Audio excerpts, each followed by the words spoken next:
Alors, comme il fallait s'y attendre, aucun accord sur les céréales n'a été signé hier à Sotchi entre les présidents Poutine et Erdogan. Tout au plus, les deux présidents ont évoqué manifestement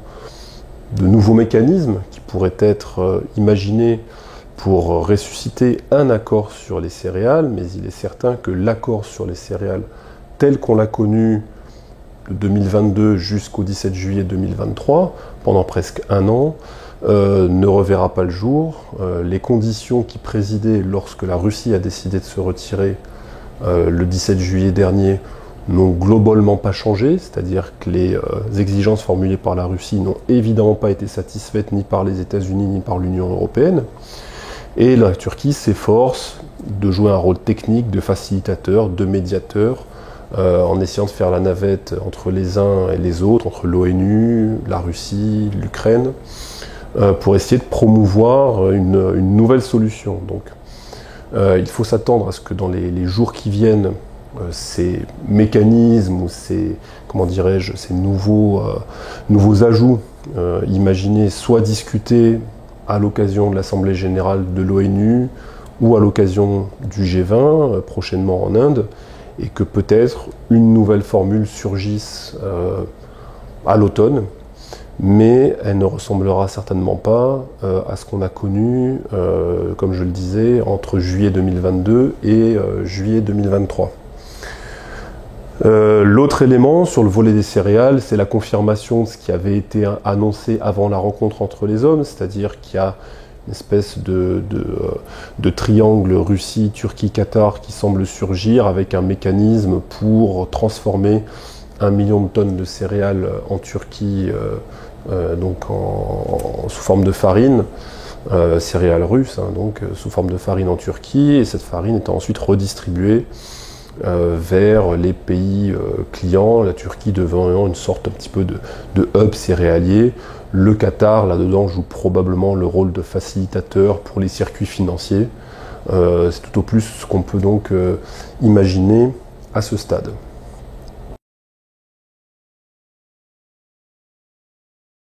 Alors parmi les autres points qui figuraient à l'agenda des discussions entre les deux présidents, je retiens principalement 3 thèmes. D'abord le thème de l'énergie,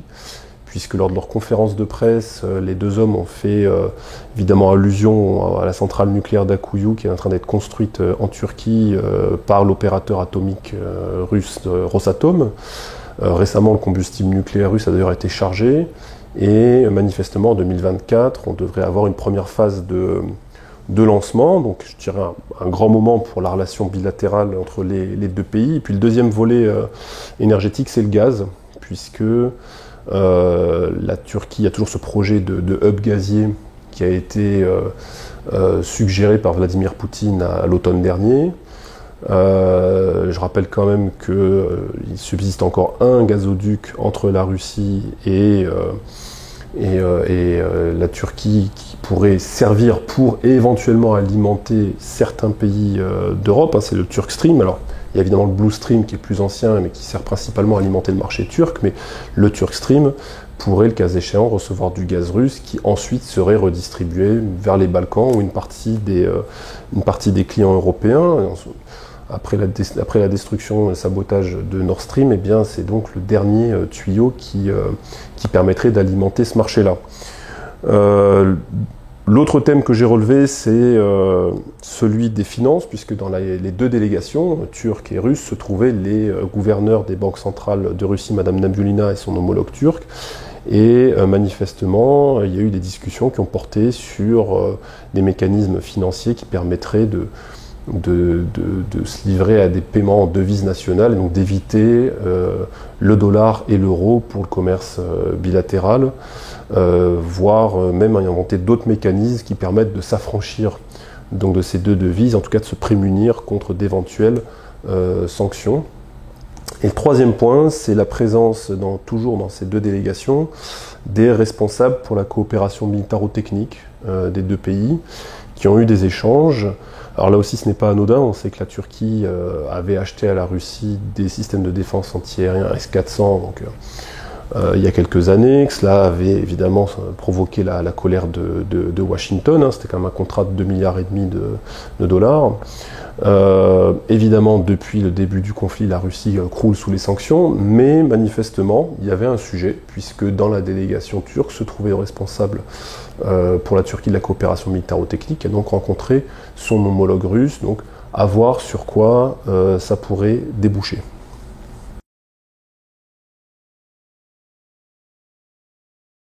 Alors cette coopération bilatérale reste très dynamique, elle est caractérisée d'abord par un volume commercial très dense, un volume d'échanges commerciaux très dense, puisque en 2022, la Russie et la Turquie ont échangé pour plus de 60 milliards de dollars de marchandises, ce qui correspond à pratiquement 2, voire 3 fois plus qu'une année standard, moyenne, avant la guerre. Le tourisme fait aussi partie des dossiers structurants de la relation bilatérale, puisque